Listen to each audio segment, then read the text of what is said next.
Hey everybody, this is Joe Joseph, and this is the DailySheeple.com's Daily News Brief.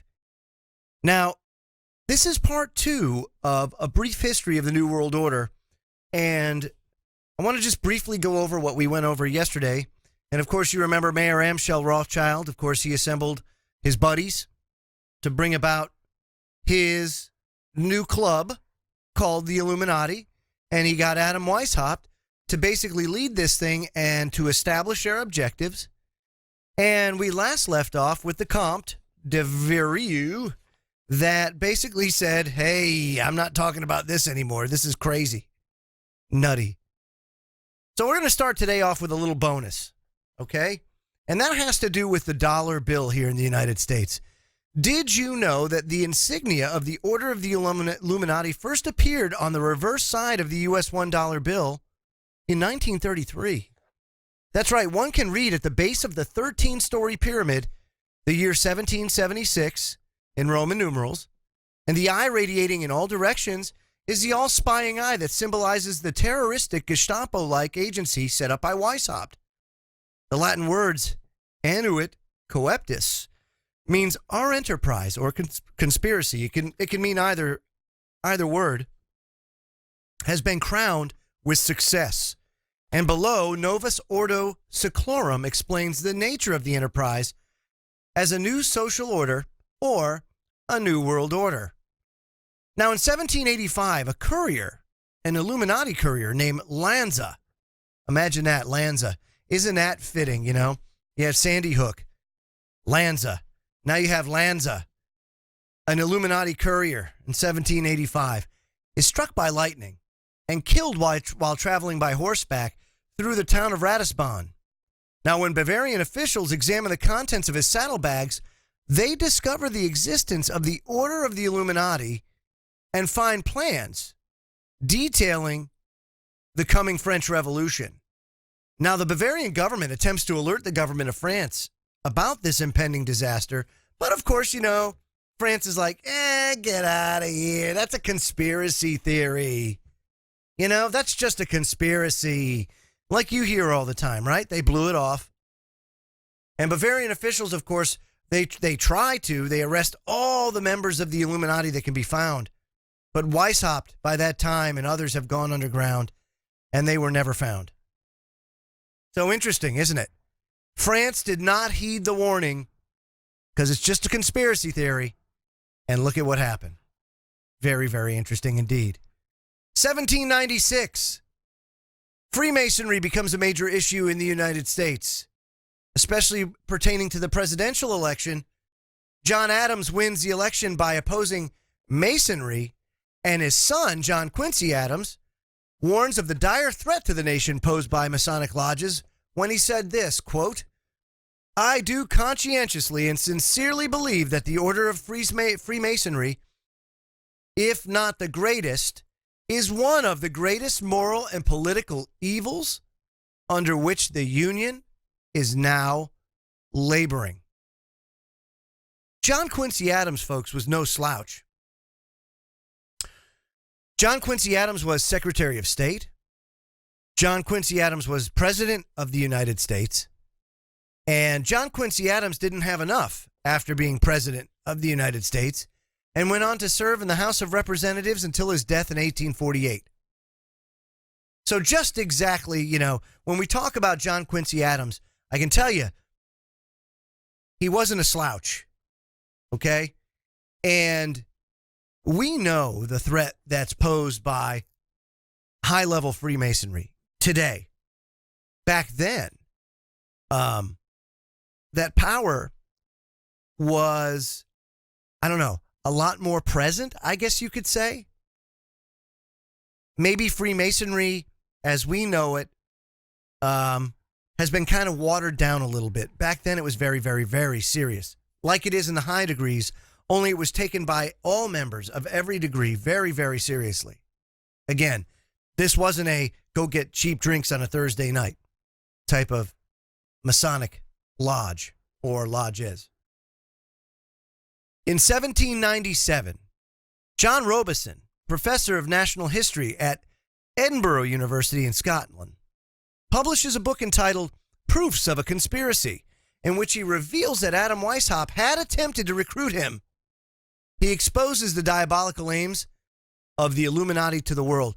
This is back in 1797. And again, we're not talking about one of those internet bloggers, right? We're talking about a professor of natural history at Edinburgh University over in Scotland. Okay? This is not one of them there conspiracy theorists. This is one of them there conspiracy theorists, if you will, but a learned one at that. So, if you want to check this book out, what this does is, in 1797, he laid it all out on the line. He said, look, I've been approached, and here's the plan. Look, we're not making this stuff up.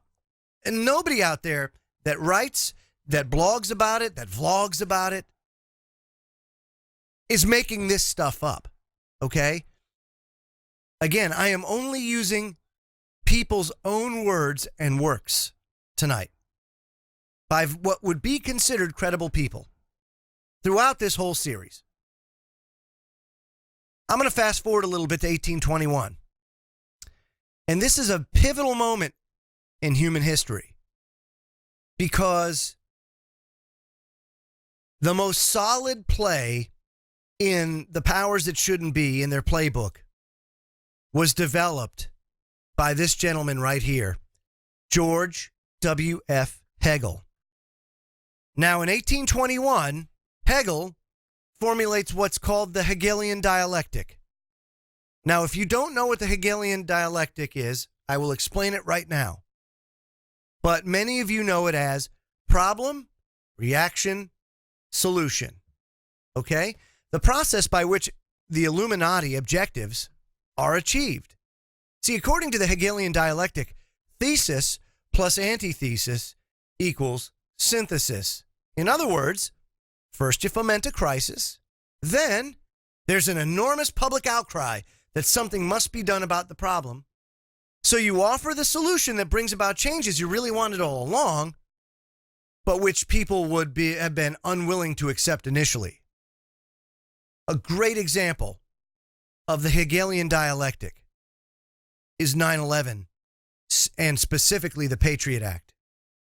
Because the Patriot Act, or a form of the Patriot Act, was in existence well prior to 2001. As a matter of fact, right after the first World Trade Center bombing, it was introduced. And I can't remember what the name of it was.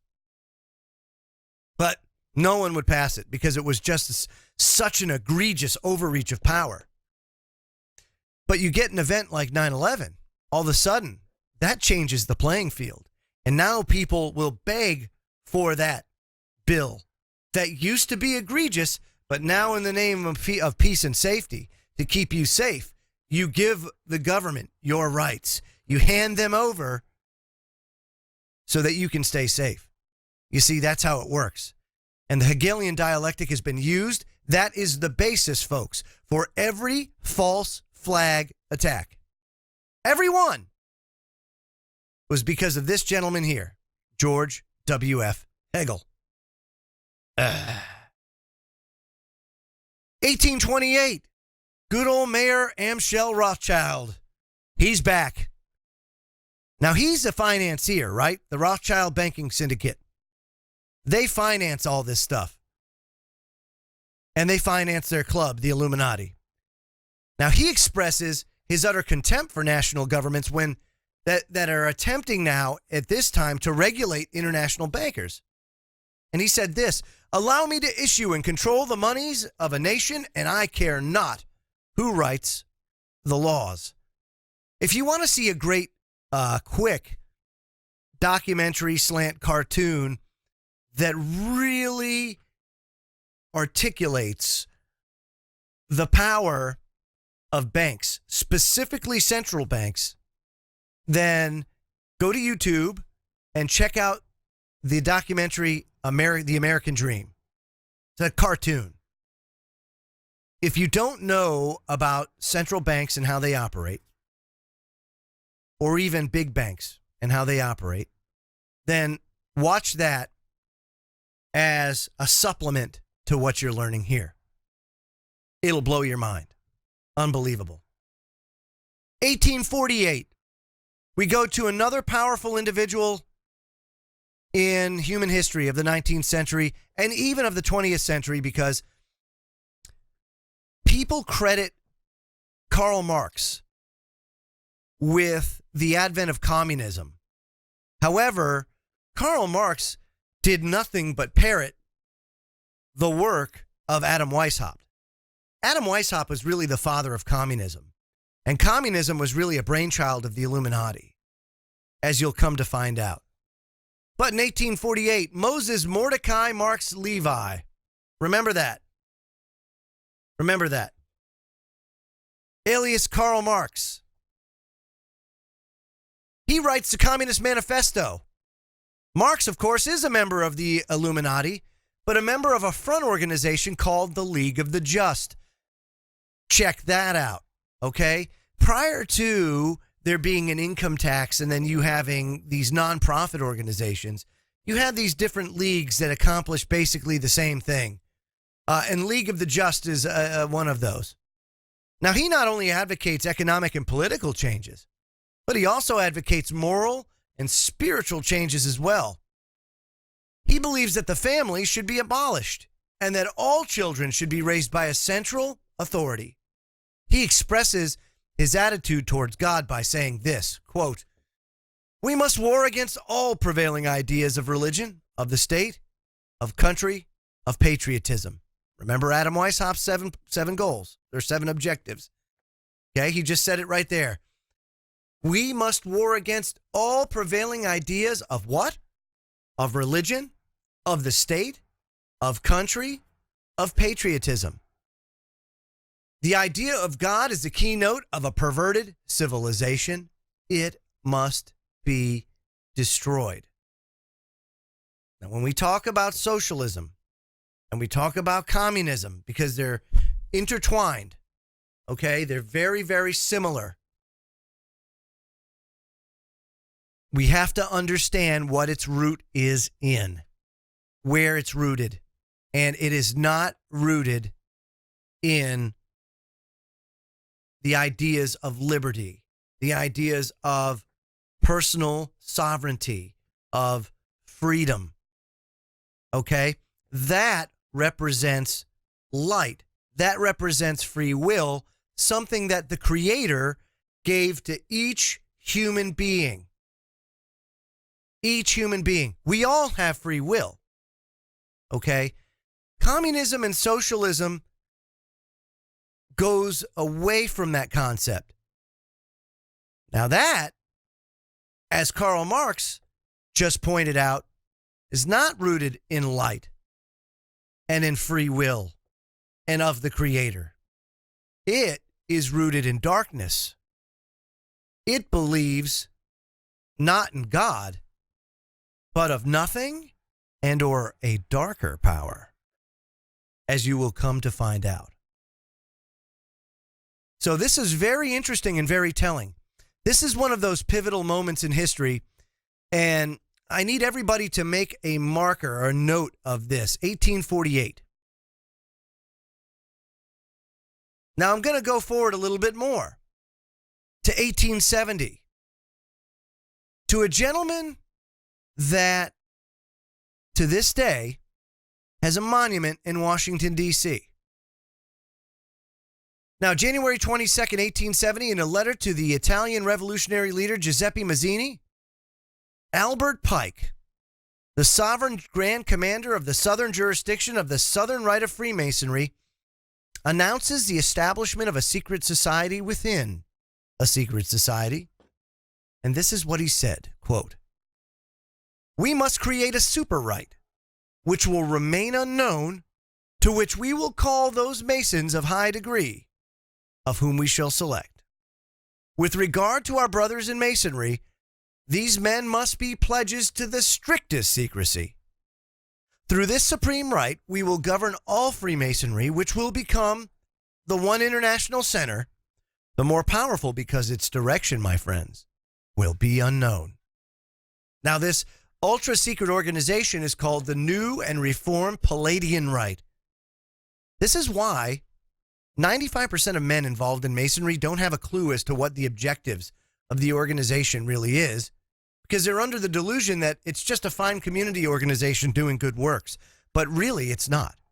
It's extremely compartmentalized. You see, these secret societies often work very much like government organizations, where they're extremely compartmentalized, and this one little clique within the clique is doing its thing, but no one else knows what it's doing. You may have a few that'll, but as soon as word gets out, it's, and it just gets better from here, folks. It really does.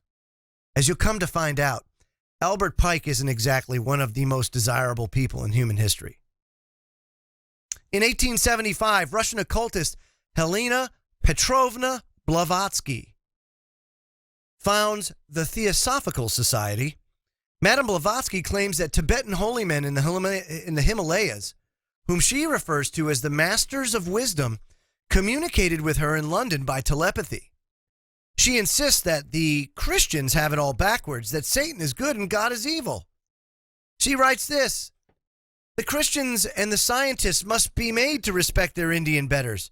The wisdom of India and her philosophy and achievement must be made known in Europe and America.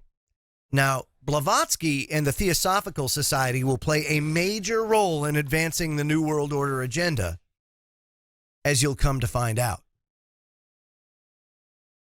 In 1884, the Fabian Society is founded in Great Britain to promote socialism. Socialism is now kind of rolled into what communism is. It's another word for it, because the Communist Manifesto, when it was written, it kind of took hold, but then the term itself, the word itself, started to become demonized. And so they needed a new word to describe it and get it out to the people without basically POing people, you know? Now, the Fabian Society takes its name from the Roman general Fabius Maximus, who fought Hannibal's army in small, debilitating skirmishes rather than attempting one decisive battle. Isn't that interesting? Because don't we notice that the way that the powers that shouldn't be fight is 2 steps forward, 1 step back. It's death by a million paper cuts. It's boiling frogs. Okay? They have patience. If you notice,